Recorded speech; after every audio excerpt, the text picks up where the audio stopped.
Hi all, I have another entertaining game for you for Leela ID 11195 against Stockfish 8. Fast and Furious, 40 moves per 2 minutes with a 2-second increment per move. Game by David Grosvenor. The book moves given knight f3, knight f6. This is quite a quiet opening, King's Engine attack style. And it's up to here, e4. This is the end of the book. So an interesting positional opening. This was a favourite of Bobby Fischer early in his career. He used to play King's Engine attacks quite a bit. We have rook e8, rook e1, e5, and now c4.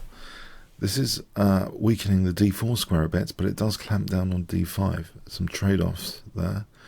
Bishop g4. This seems quite logical to try and weaken d4 further, but it is giving white the bishop pair potentially. Leela actually grabs that light square bishop. So very interesting imbalances. Maybe this bishop is good on this diagonal later. This is one thing to bear in mind. Even though it looks locked in here by its own pawn, there might be some important diagonals later. a6, knight c3, knight c6, bishop g2, a5. We have h4, so this does give the idea of bishop h3, knight d7. Here bishop g5 is played, and black doesn't necessarily want to play a move like f6.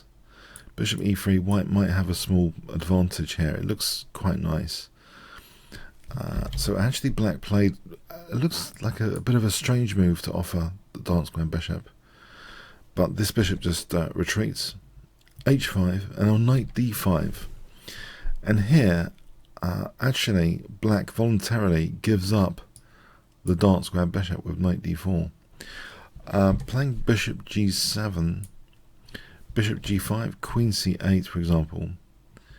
This position is pretty dangerous after bishop h3, because then there is, it looks nasty. Knight here just potentially loses the exchange. It's a tricky position in any case. This looks pretty unpleasant, so white has an advantage there. So in fact, black gives up potentially the dark square bishop. Doesn't move, but it's not taken immediately. Rook f1.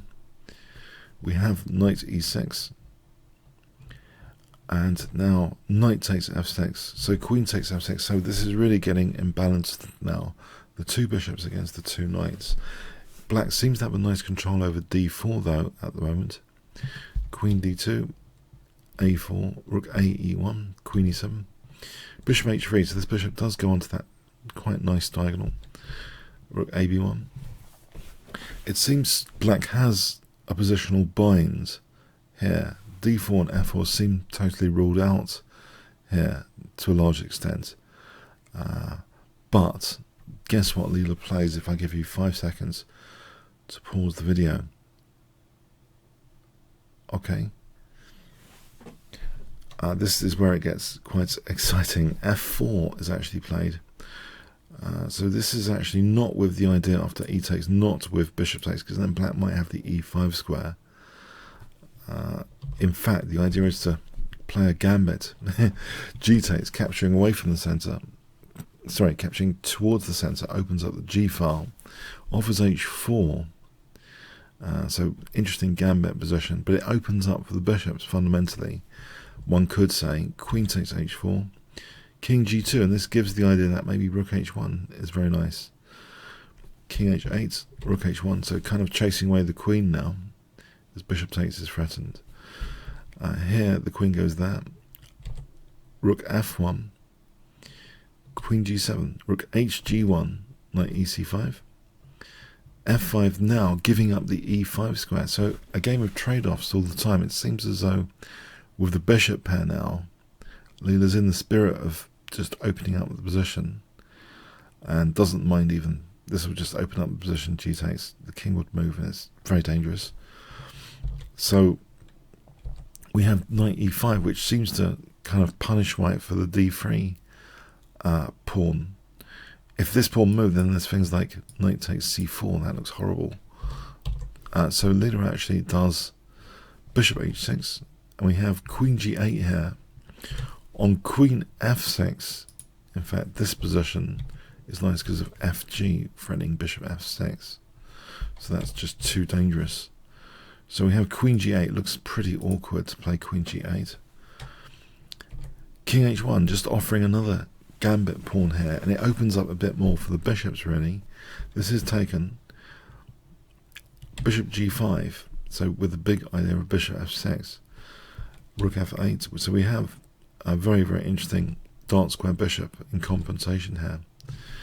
And in fact, Leela now plays queen g5, and it seems as though black's pieces are just not very relevant to Leela's kingside attack here. We have b6, queen h4 with the simple idea of rook g5 and taking on h5, to which black seems actually a bit helpless here. It does look pretty bad. Black's been kind of materialistic, and that is being punished here. a3, this is pretty desperate already. That's just taken b5. And now bishop g4, in fact. So this, I mean, it looks as though rook g5 is also pretty strong, but this is also threatening bishop takes h5. We have knight takes, rook takes, with, again, idea of rook g5, rook takes h5. So rook a8, rook g5. The king tries to defend, that's not a good sign. Rook fg1. And with the big threat of taking on h5 with check. So black goes into desperation now mode with knight f2. As an example, rook takes a3. Bang. Actually, this way is better. No, taking, and then there's no queen g5, so this way is the best way. So rook takes g6 here, f takes queen g5. Here, this is crushing because of f takes g6. The bishop's controlling escape squares. So that's like mating. So that's the way to play it. So, yep. Rook takes g6 is the big idea here, not this. I mean, getting the queen for two rooks might be quite a price to pay, especially if black's got that g file and is not being mated. So yeah, knight f2 check here is played in desperation because of rook takes g6 in particular. So here, knight f2, that's taken. Rook takes, and now queen f4, rook h3 check. It's all over really. Yeah, black's just desperately giving up material. It's hopeless. After check, king h2, check. And here, black resigns. So the instructive points for me in this game is, first of all, the light square bishop has a nice diagonal sometimes, if black takes on f3. The f4, when it was timed giving up h4, I think is very, very nice. Not giving black key central squares, but instead gambiting a flank pawn and opening up lines potentially to black's king. The bishop on f6 was a really magnificent piece, so worth like the double pawn sack. And we've seen that in other games. That seems to be a recurring pattern at the moment. Sacking pawns to get a gigantic bishop around the opponent's king, which controls escape squares and helps weave the mating nets. So I thought that was quite interesting. I hope you did too. Comments, questions, likes, shares appreciated. Thanks very much.